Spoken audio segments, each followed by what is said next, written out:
Right, just give me a few seconds. I want to share my screen with you. Just give me a few seconds, please.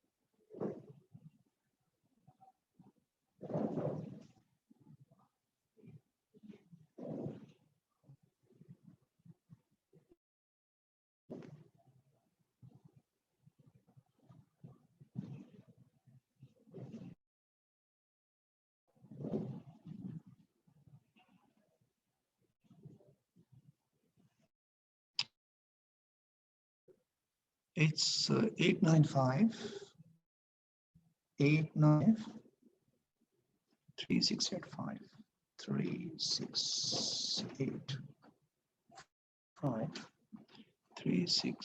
1367 1367.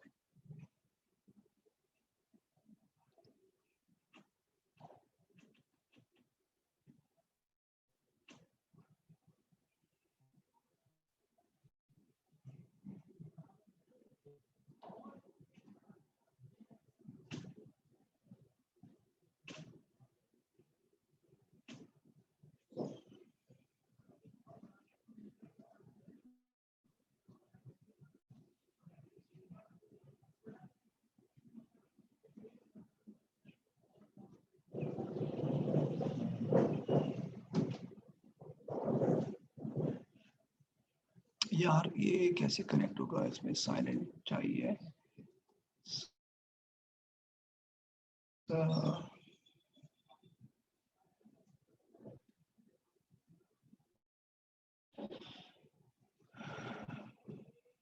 बेटा मैं इसको try कर रहा हूँ लेकिन इससे कनेक्ट नहीं हो पा रहा।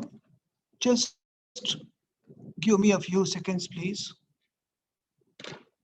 इन द मीन टाइम मैं शोएब को कांटेक्ट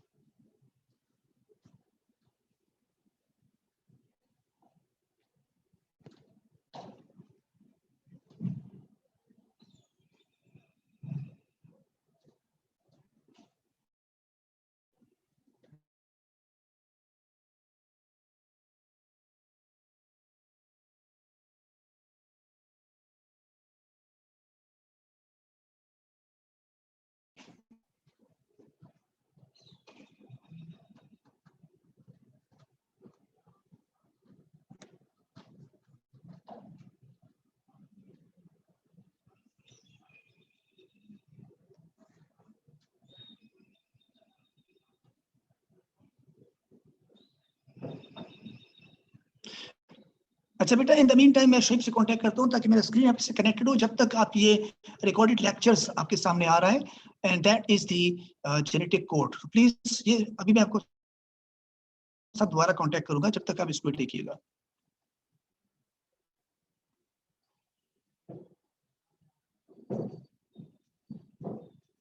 यानी आपको ये पता होना चाहिए कि कोड का मतलब क्या होता है। कोड एक छोटी सी, जैसे कि कंप्यूटर की कोडिंग भी होती है जिसके पीछे पूरी एक प्रोग्रामिंग होती है।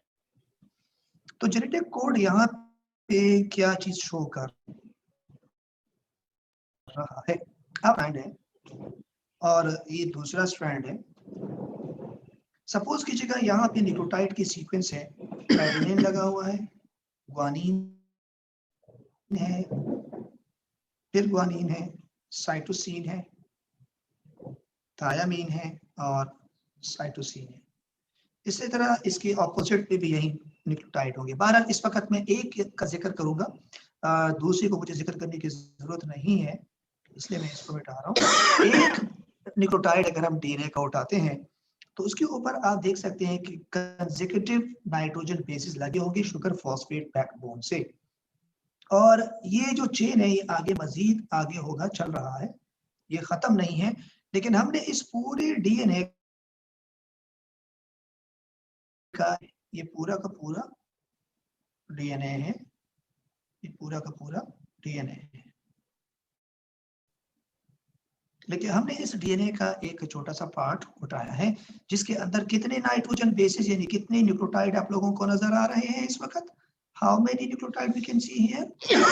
A, G, G, C, T, C. So how many nucleotide we have?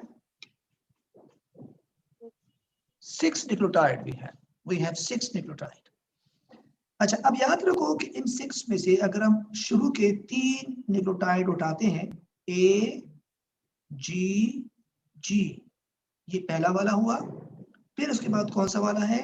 C, T, C, यही तरतीब लगी हुई है इसके ऊपर। अब ये जो 3 न्यूक्लियोटाइड एक डीएनए के ऊपर लगा होता है, ये एक अमाइनो एसिड का कोड होगा। किस चीज का कोड होगा? अमाइनो एसिड का कोड होगा। और AGG खुद क्या है? न्यूक्लियोटाइड्स है। तो हम क्या कहेंगे? हम ये कहेंगे कि a series of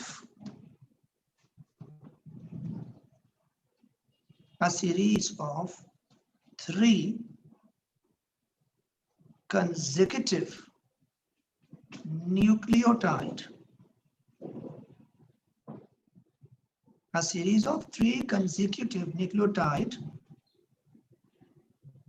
on polynucleotide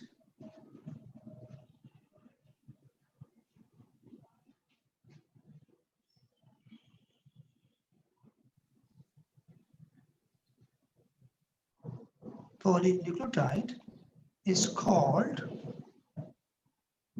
a genetic code. ये एक जेनेटिक कोड है, जैसे आपने ऊपर लिखा है AGG, ये एक जेनेटिक कोड है, CTC ये दूसरा जेनेटिक कोड है। तो इसका मतलब है इस पीस ऑफ डीएनए के अंदर हम सिर्फ 2 जेनेटिक कोड देख रहे हैं, AGG एंड CTC। अच्छा, now a genetic code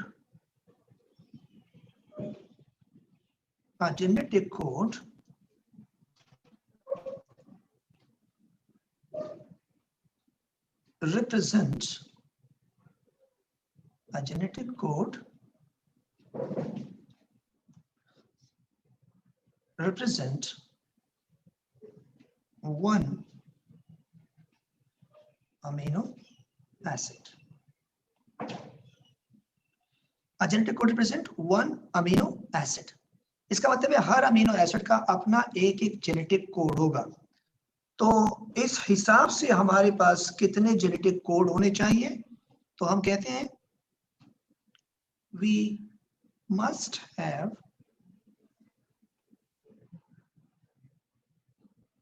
at least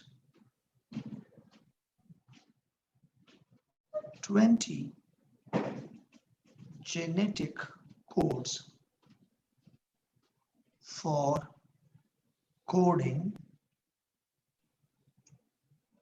20 amino acid। ये आप जानते हैं अमाइनो एसिड। प्रोटीन वाले चैप्टर में मैंने बताया था कि how many amino acid we have in our body, so it was 20 amino acid. तो अगर 20 अमाइनो एसिड है तो हमारे पास कम से कम 20 जेनेटिक कोड होने चाहिए, क्योंकि एक जेनेटिक कोड एक अमाइनो एसिड को रिप्रेजेंट करता है। अभी आप कंफ्यूज ना हो, अभी आप शायद सोच रहे होंगे क्या मतलब है इसका, रिप्रेजेंट करते हैं क्या मतलब है, रिप्रेजेंट कैसे करेगा मैं अभी आपको आगे बताऊंगा। और अमाइनो एसिड जो है अलग चीज है, वो मोनोमर है किस चीज का बेटा? प्रोटीन का मोनोमर है। और 3 न्यूक्लियोटाइड क्या है, किस चीज पे लगे हैं? वो डीएनए के ऊपर लगा है। तो nucleotide is a type of nucleic acid and amino acid जो है वो एक अलग मोनोमर है प्रोटीन का। तो at least we have 20 genetic codes for coding 20 amino acids। तो इसका मतलब है हमारे पास पूरी एक डिक्शनरी है और उस डिक्शनरी के अंदर हमने लिखा है सारे कोड के सामने उनका अमीनो एसिड लिखा गया है। So we must have at least 20 genetic codes for coding 20 amino acid. तो इसलिए हम कहते हैं कि लेट सपोज कीजिएगा कि हमारे पास एक डीएनए का स्ट्रैंड है और ये स्ट्रैंड कुछ यूं है, ए सी C T G, A C ji C, A T C सी सी जी सी सी ए। ये हमारे पास एक स्ट्रैंड है डीएनए का, लगे हैं, बना हुआ है, और असल में ये आगे भी चल रहा है क्योंकि डीएनए बहुत लंबी चेन होती है। इसमें से एक पीस हमने उठाया है। क्या आप में से कोई स्टूडेंट इस वक्त मुझे ये बता सकते हैं कि how many genetic codes we have in this?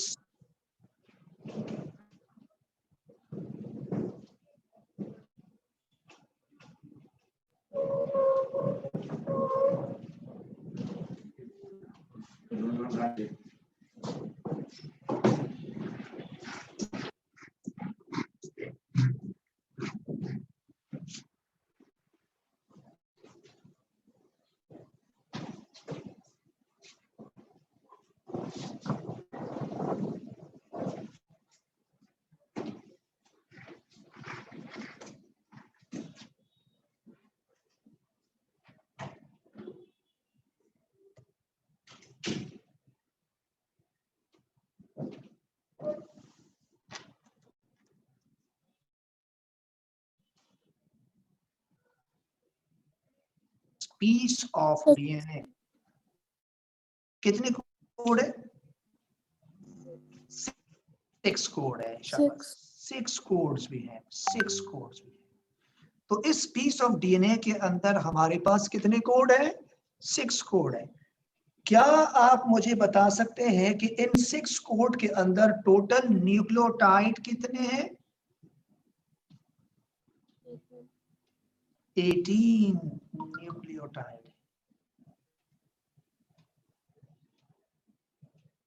ये बात समझ रहे हो बेटा? जवाब फौरन दिया करो बेटा। समझ रहे हो? आप लोगों की आवाज स्लो आती है मेरे पास, थोड़ा सा लाउडली बोला करें। अच्छा, अब ये चीज शो,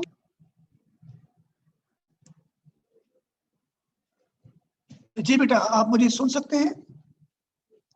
यस सर। मेरी आवाज आ रही है? अच्छा, अब मैं ऐसा करता हूँ कि अपना स्क्रीन आपके साथ शेयर करने जा रहा हूँ। प्लीज आप मेरे साथ रहिएगा और मैं यहाँ से आपको अभी दिखा रहा हूँ प्रोसेस पूरा ट्रांसक्रिप्शन का।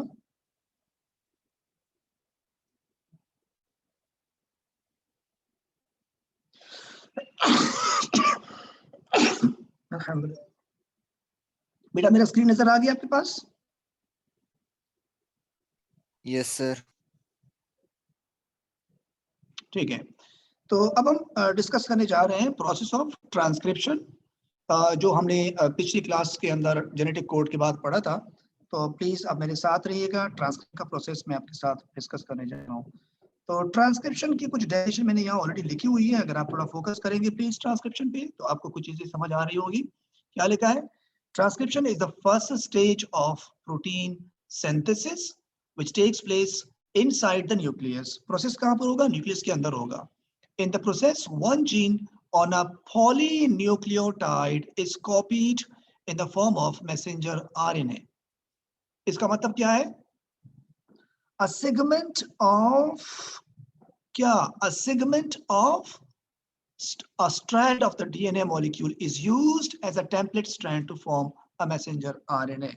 मेरा स्क्रीन देखिएगा, मैं आपके सामने एक डीएनए का मॉलिक्यूल बना रहा हूं।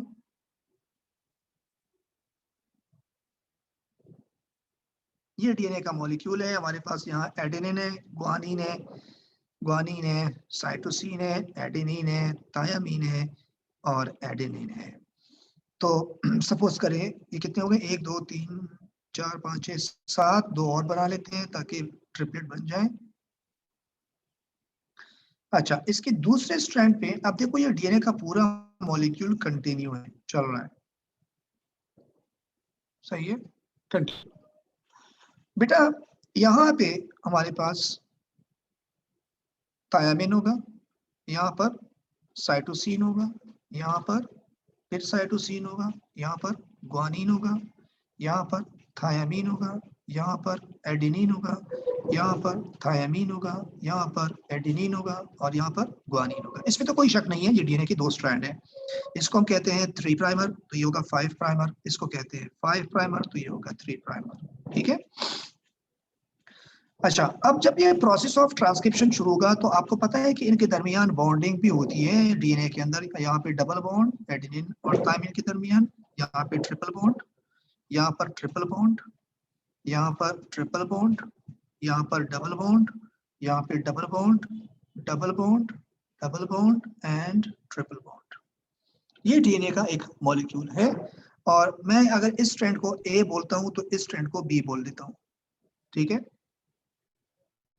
अच्छा, अब हो ये रहा है कि बिल्कुल जिस तरह से आपने सेमी कॉन्जर्वेटिव रेप्लिकेशन का प्रोसेस पढ़ा था, उसके अंदर भी आपने कहा था कि पहले वो आएगा, एक एंजाइम आएगा टोपोआइसोमरेज, जो दोनों स्ट्रैंड के दरमियान टेंशन क्रिएट करेगा।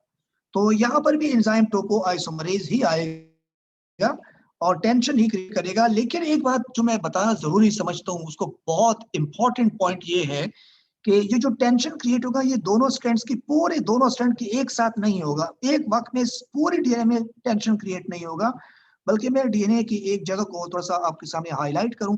प्लीज जरा मेरे साथ रहिएगा, और मैं एक जगह हाईलाइट कर रहा हूँ। ये देखें, ये जगह मैं हाईलाइट कर रहा हूँ। यानी सिर्फ इस 2 पेयर हैं, एक एडेनिन थायमिन और एक ग्वानिन साइटोसिन, इस पेयर के अंदर टेंशन क्रिएट होगी शुरू में, क्योंकि हर जगह टेंशन नहीं होगी, इस जगह पे जाके एक्ट कर रहा है टोपो आइसोमरेज। टोपो आइसोमरेज, तो टोपो आइसोमरेज जो है वो यहाँ पे आके एक्ट कर रहा है और वो इन बॉन्ड्स को कमजोर बना रहा है। जाहिर सी बात है, जब वो इस बॉन्ड को कमजोर बनाएगा तो इसका इम्पैक्ट ये होगा कि ये डीएनए के ये दोनों बॉन्ड्स कमजोर हो जाएंगे। आई मीन दोनों पेयर के दरमियान बॉन्ड कमजोर हो जाएंगे। अच्छा, जब आइसोमरेज जाएगा तो आइसोमरेज के पीछे फिर एक और एंजाइम आता है, मैंने बताया था, उसका नाम होता है हेलिकेज। और हेलिकेज क्या करेगा, इस एरिया के अंदर इन बॉन्ड्स को तोड़ देगा, ये बॉन्ड्स तोड़ देगा। बॉन्ड्स तोड़ने से क्या होगा कि डीएनए के ये दोनों स्ट्रैंड्स इस पर्टिकुलर पैरामीटर थोड़ा और खुल जाएंगे, अनवाइंड हो जाएंगे। यानी कुछ यूं ये स्ट्रैंड यूं आ रहा था, थोड़ा और दूर चला गया, ये स्ट्रैंड यूं आ रहा था, दूर चलेगी क्योंकि बॉन्ड्स ब्रेक हो गए। तो मैं अगर इसको यहां से मिटा देता हूं तो इसका जो थायामिन है वो इतना दूर चला गया, ये है थायामिन, और ये है इसका एडेनिन, बहुत दूर चले गए, ये यहाँ से खत्म हो गए, क्योंकि ये स्ट्रैंड अब यूं रहा, ये स्ट्रैंड अब यहाँ से खत्म हुआ। इसको येलो वाले पार्ट को मैं हटा देता हूँ, इसकी जरूरत नहीं रही। देखिए, इस वक्त आपके डीएनए की कंडीशन कुछ यूं हो जाती है। आप समझ रहे हो मेरी बात, मैं क्या कह रहा हूँ?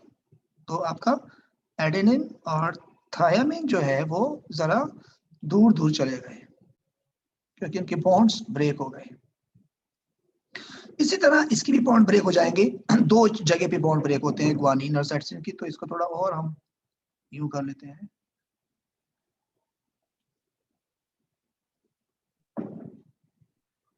तो इसका मतलब ये हुआ कि ये 2, यहाँ पे क्या है, ग्वानिन है, तो ग्वानिन का मैं थोड़ा पीछे लेके आता हूँ, ये है आपका ग्वानिन, और ये इतनी दूर चले गए। इसी तरह इसका जो साइटोसिन है वो भी दूर चला गया। तो आप देख सकते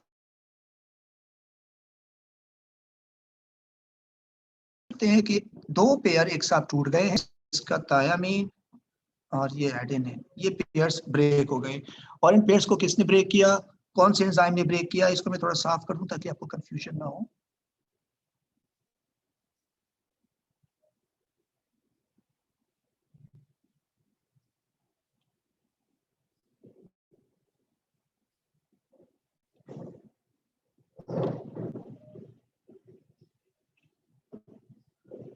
चलिए जी, अच्छा अब आपको समझ आ रहे हैं, यहाँ पे बॉन्ड्स ब्रेक हो गए, पेयर टूट गया है एक। इसके पीछे पीछे एक एंजाइम और लिखिए, तो सबसे पहले कौन आ रहा था, टोपोआइसोमरेज। अब टोपोआइसोमरेज इस जगह से गुजर गया और हेलिकेज भी गुजर गया। तो मैं अगर आपको इन तीनों एंजाइम को कुछ यूं शो करूं कि जो टोपोआइसोमरेज है उसको मैं यूं ब्लू डॉट से शो करता हूं,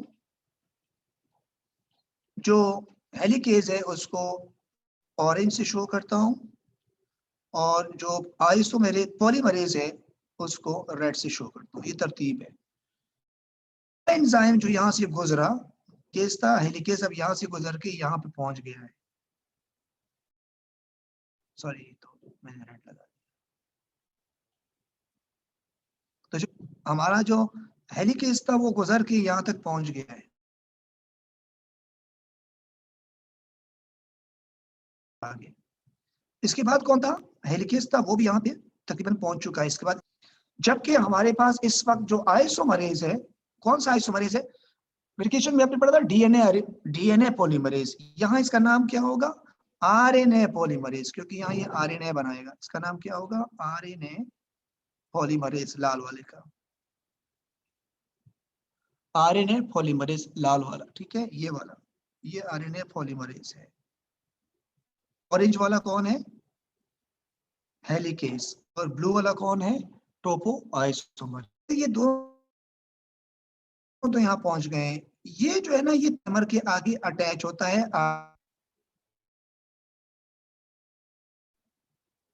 ये 3 प्राइमर पे अटैच होगा, और एक आइसोमेरेज आएगा, आरएनए पॉलीमरेज। आरएनए पॉलीमरेज एक वक्त में एक ही आएगा, दो नहीं आएंगे, जबकि रेप्लिकेशन में 2 आए थे, दोनों 3 प्राइमर पे अटैच थे। अब जब एक बात बताओ, आरएनए पॉलीमरेज जब यहाँ ट्रेवल करेगा, यहाँ से गुजरेगा, तो सबसे पहले वो किस न्यूक्लियोटाइड को पड़ेगा डीएनए के ऊपर, क्या है, थायमिन। थायमिन। तो वो किसको कॉल करेगा, किसको बुलाएगा उसके अगेंस्ट, फ्री न्यूक्लियोटाइड कौन आएगा, साइटोसिन। थायमिन के एडेनिन। अगेंस्ट, थायमिन के अगेंस्ट बेटा साइटोसिन नहीं होता, थायमिन के एडेनिन। अगेंस्ट एडेनिन होता है, एडेनिन आएगा, शाबाश। तो वो कॉल करेगा, और ये देखो, ये पूरा प्रोसेस कहाँ हो रहा है, ये पूरा प्रोसेस हो रहा है न्यूक्लियस के अंदर। कहाँ हो रहा है ये पूरा प्रोसेस, न्यूक्लियस के अंदर। न्यूक्लियस के अंदर हमारे पास फ्री न्यूक्लियोटाइड पड़े हैं, जिसको मैं रेड से शो कर रहा हूँ। ए भी पड़ा है, यू भी पड़ा है, जी भी पड़ा है, सी भी पड़ा है। ये चारों न्यूक्लियोटाइड आरएनए के होते हैं, आरएनए में थायमिन नहीं होता। और ये जो आप ब्लू वाले नजर आ रहा है, ये डीएनए के न्यूक्लियोटाइड है, ब्लू वाले। रेड वाले आरएनए के, क्योंकि भी आरएनए बनेगा। तो हमारे पास कॉल किसको जाएगी, ए को, एडेनिन। तो यहाँ पे आ जाएगा एडेनिन, अट्रैक्ट होगा, और ये एडेनिन इस थायमिन के साथ डबल बॉन्ड बना देगा, यानी हाइड्रोजन बॉन्ड, डीएनए की न्यूक्लियोटाइड के साथ बॉन्ड बना दिया। ये बात समझ आ गई। अच्छा, अब आपका जो आरएनए पॉलीमरेज है, अब वो यहाँ पहुंचा है, एक स्टेप गुजर गया। अब वो किसको रीड करेगा आगे, बताएं, किसको साइटोसिन। रीड करेगा, साइटोसिन। शाबाश, साइटोसिन को रीड करेगा। तो कॉल किसको करेगा, ग्वानिन। ग्वानिन को। अब हमारे पास यहाँ से उठ के आएगा ग्वानिन, और ग्वानिन साइटोसिन के साथ ट्रिपल बॉन्ड बना देगा डीएनए और आरएनए के दरमियान। यहाँ एक बात बहुत जरूरी है कि जब ग्वानिन और एडेनिन, ये जो 2 फ्री न्यूक्लियोटाइड आके अटैच हो जाते हैं, 2 न्यूक्लियोटाइड के आती ही इनके बीच में बनता है कौन सा bond, sugar hydrogen phosphate, bond. Sugar phosphate backbone बनेगा। किसके, वो तो बन चुका है ना, हाइड्रोजन बॉन्ड तो बन चुका है बेटा, हाइड्रोजन बॉन्ड तो बन चुका है। तो इनके बीच में कौन सा बॉन्ड बनेगा, शुगर फॉस्फेट बैकबोन। ये इन दोनों के दरमियान बॉन्ड बना, शुगर फॉस्फेट बैकबोन।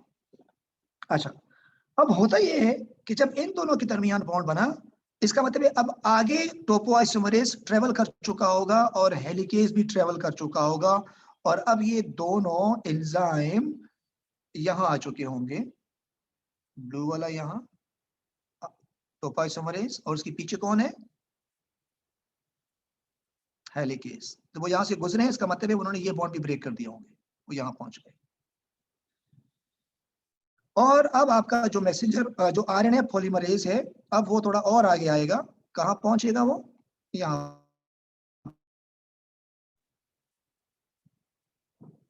अब वो किसको रीड करेगा, साइटोसिन, साइटोसिन को रीड करेगा, और किसको कॉल करेगा, ग्वानिन, एक और ग्वानिन आएगा।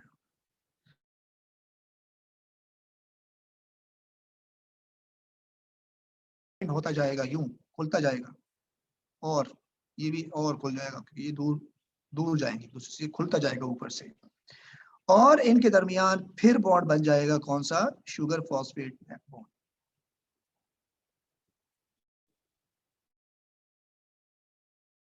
ठीक है, अब देखते जाए क्या हो रहा है। अगला स्टेप बहुत इंपॉर्टेंट है। जब आपके पास आगे एक न्यूक्लियोटाइड ऐड होता जाता है, इस वक्त आपके पास जो आरएनए बन रहा है, इसमें टोटल न्यूक्लियोटाइड कितने जुड़े हैं,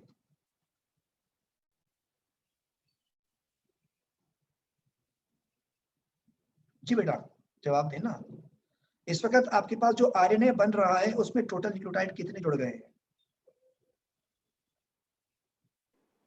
6 3 3। आरएनए में 3 बने हैं, जो कि डीएनए के 3 के साथ जुड़ गए हैं। तो आरएनए में 3 कौन कौन से न्यूक्लियोटाइड है, एडेनिन ग्वानिन ग्वानिन। शाबाश। अब एक बात बताना चाह रहा हूं, मैं गौर से देखें। जब भी आरएनए में 2 न्यूक्लियोटाइड जुड़ जाएं, जैसे कि पहले न्यूक्लियोटाइड जुड़ गए ए और जी, ए और जी, तो ए और जी की जोड़ती ही ऊपर वाला हाइड्रोजन बॉन्ड फिर ब्रेक हो जाएगा, ये वाला क्या हो जाएगा, ब्रेक हो जाएगा। और अब आपके सामने ये वाला बॉन्ड जो है, यानी जितना एक न्यूक्लियोटाइड आगे शुगर फॉस्फेट बैकबोन बनाता है, तो पीछे वाली की हाइड्रोजन बॉन्ड टूट जाती है। यानी जब इन दोनों का बॉन्ड बना था, जिसको मैं डार्क कर रहा हूं, तो पीछे वाला बॉन्ड टूटा था, हाइड्रोजन बॉन्ड टूट गया था। अब जब ये वाला जुड़ेगा, तो ये वाला भी टूटेगा पीछे, ये वाला। इसका मतलब है हर वक्त मैसेंजर आरएनए सिर्फ एक बॉन्ड से अटैच होगा, जो कि नीचे नजर आ रहा है ग्वानिन और साइटोसिन के दरमियान, और ऊपर डीएनए का स्ट्रैंड जो है, वो डीएनए के मॉलिक्यूल से बाहर निकलना शुरू कर देगा। बाहर निकलने से मुराद ये है कि ए और जी आपकी तरफ मूव कर रहे हैं। अगर आप अपनी स्क्रीन की तरफ देख रहे हैं, तो ए और जी आपकी तरफ आ रहे हैं, बाहर बैंड होके, जैसे कि इंसान रुको में झुकता है, तो ये जी पे झुक गया है, और इसका जो ए है, ये इसका सर है, ये आपकी तरफ है, ये बाहर आएगा। और जब ये बाहर आएगा, तो ये ग्वानिन और ये साइटोसिन और ये ग्वानिन, सॉरी, ये साइटोसिन और ये ग्वानिन जो है, ये दोबारा आपस में बॉन्ड बना देंगे, तो एडेनिन और थायामिन के दरमियान दोबारा डबल बॉन्ड बन जाएंगे, क्योंकि ए बाहर आ गया है इसमें से। और इसी तरह ग्वानिन और साइटोसिन के दरमियान फिर बॉन्ड बन जाएंगे, डबल बॉन्ड, क्योंकि ये जो मैंने बॉन्ड बनाए हैं, ये इनके पीछे हैं, और एडेनिन ग्वानिन बाहर आ गए हैं। ऊपर से डीएनए दोबारा जोड़ना शुरू कर देगा। मतलब ये हुआ कि डीएनए के दोनों स्ट्रैंड ऊपर से फिर जोड़ रहे हैं, आगे से बॉन्ड टूट रहे हैं। देखो यहाँ से बॉन्ड टूट रहे हैं एक एक करके, यहाँ से जोड़ते जा रहे हैं। कैसे जोड़ते जाएंगे, ऐसे, इसके साथ कौन जोड़,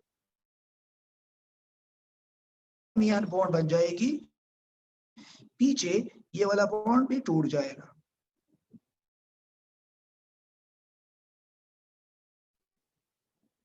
और आएगा,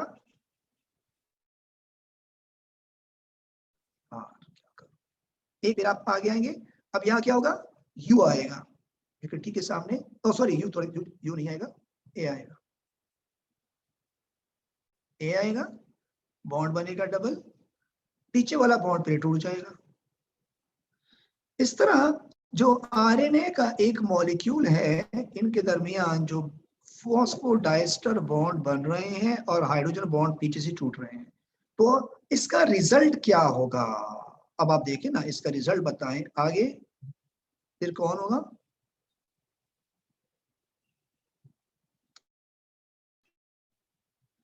डबल बॉन्ड, पीछे वाला फिर टूट जाएगा। अच्छा, फिर आगे वाले बॉन्ड टूटे, आगे ये लोग हेलिकेज और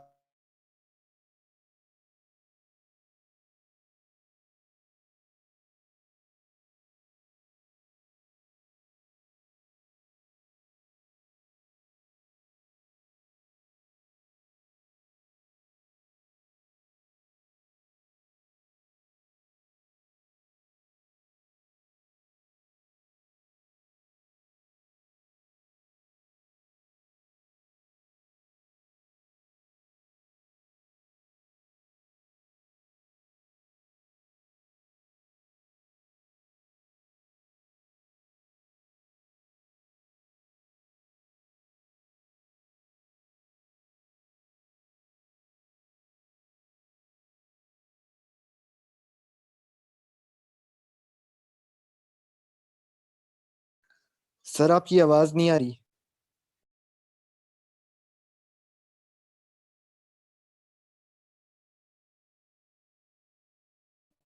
ओहो सॉरी सॉरी सॉरी यार, ये बीच में शायद डिस्कनेक्ट हो गया था, मेरी नजर नहीं पड़ गई थी। आप लोगों को बीच में रिकॉर्डिंग रुक गई थी क्या? आवाज यस अब आ रही है? सर अब आ रही है। ओहो सॉरी यार, चले चले ठीक है। तो यहाँ देखिए प्लीज, ये आपके पास जो बना है,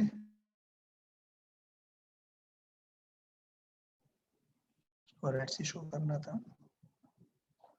अब पीछे वाला बॉन्ड जो है वो फिर ब्रेक होगा। अगर आप देखिए इस पूरे आरएनए को, अगर आप देखें, आई मीन ये पूरा का पूरा एक आरएनए बन रहा है। ये पूरा आरएनए डीएनए से बाहर निकला हुआ है, बैंड हुआ है। डीएनए वापस जुड़ जाएंगे, दोनों स्ट्रैंड दोबारा जुड़ जाएंगे और ये आरएनए का मॉलिक्यूल बाहर आ जाएगा। जब ये वाला बॉन्ड टूट जाएगा तो ये पूरा का पूरा आरएनए बाहर आ जाएगा और डीएनए के दोनों स्ट्रैंड वापस जुड़ जाएंगे। ये बात समझ रहे हो? Yes sir. एक छोटी सी वीडियो दिखा देता हूँ, इसको जरा गौर से देखें। ये देखो, ये जो आपको पर्पल कलर का बड़ा स्ट्रक्चर नजर आ रहा है, ये एक आरएनए पॉलीमरेज है और ये किस तरह आरएनए के फ्री न्यूक्लियोटाइड को जोड़ रहा है। देखो डीएनए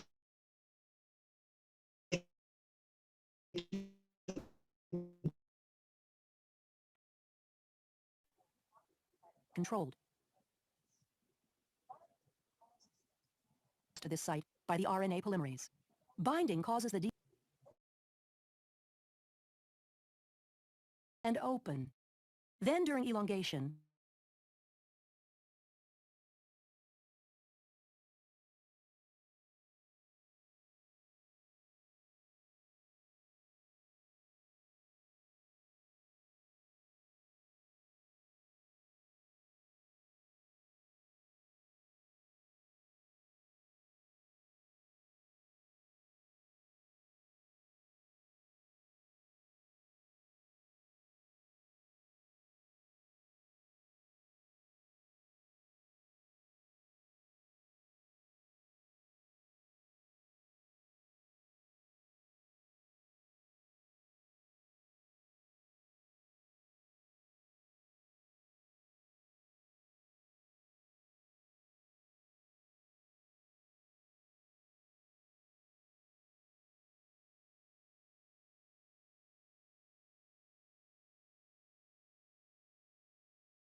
स्क्रीन नजर आ रहा है मेरा? Yes sir. यार ये इंटरनेट बहुत गड़बड़ कर रहा है, समझ नहीं आ रहा क्या किया जाए। मैं बहरहाल, ये जो आप देख रहे हैं ये पर्पल कलर का जो है ये आरएनए पॉलीमरेज है और ये डीएनए के ऊपर जो है अब नया आरएनए कैसे बना रहा है। A polymerase. Binding causes the DNA double helix and then during elongation, the RNA polymerase slides along the template DNA strand. As the complementary bases pair up, the RNA polymerase links बाहर आ nucleotides रहा to है, the बाहर 3' आ रहा है, end of the अंदर से growing जुड़ा हुआ है, RNA बाहर molecule. डीएनए ऊपर से पीछे से दोनों स्ट्रैंड पे जोड़ रहे हैं। Once ये the बताना RNA चाह रहा था मैं polymerase आपको। reaches the terminator portion of the gene, the messenger RNA transcript is complete, and the RNA polymerase, the DNA strand, and the messenger RNA transcript dissociate देता हूँ, from each other. Template DNA ये देखिएगा, strand. As the complementary bases ये क्या हो रहा है, ऊपर से पीछे से जो बॉन्ड्स इसने देखो यहाँ पे ये बॉन्ड बना रहे हैं ना, अब आहिस्ता से एक एक बॉन्ड करके टूट रहा है, ये बाहर आ रहा है और पीछे से देखो ये किनारा इसका फ्री हो गया, पहले इसके भी बॉन्ड बने थे यहाँ पे, अगर आप थोड़ा सा इसको अब आप देखिए फिर सिर्फ आरएनए के 3 न्यूक्लियोटाइड आए हुए हैं, एक आ रहे हैं पीछे से आ रहे हैं, ये जुड़ गए हैं, तो जब ये वाले इनके साथ जुड़ेंगे तो आगे वाले बॉन्ड खुद ब खुद टूटेंगे और बाहर आएगा ऐसे। slides along the देखते template जाए, देखो DNA आगे बॉन्ड टूट रहे strand. हैं, टूट गया 5 वाला As the किनारा बाहर आ रहा है, complementary घेर bases pair up, the RNA यूं जा polymerase रहे हैं, यूं जा links रहे हैं, nucleotides to the 3' end of the growing पीछे RNA से जिप हो रहा है। molecule. बेटा Once the समझ रहे हो मेरी RNA बात? polymerase reaches the unwind and Yes, open, sir. then the majority of ये gene देखिएगा, दोबारा expression दिखा is देता हूँ, controlled by either permitting or blocking access to this site by the RNA polymerase.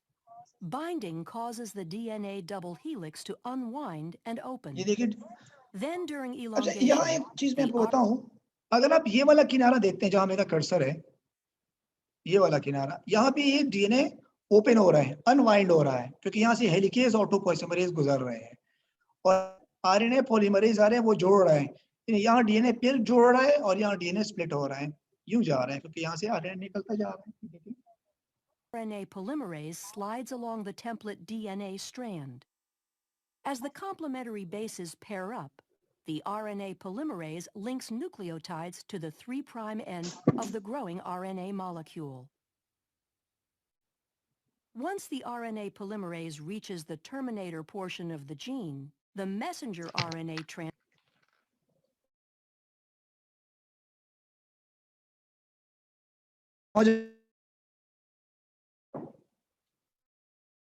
जी, चलो इसको इंशाल्लाह फिर फिजिकली करेंगे इसको इंशाल्लाह ताला, तो स्टे किया गया।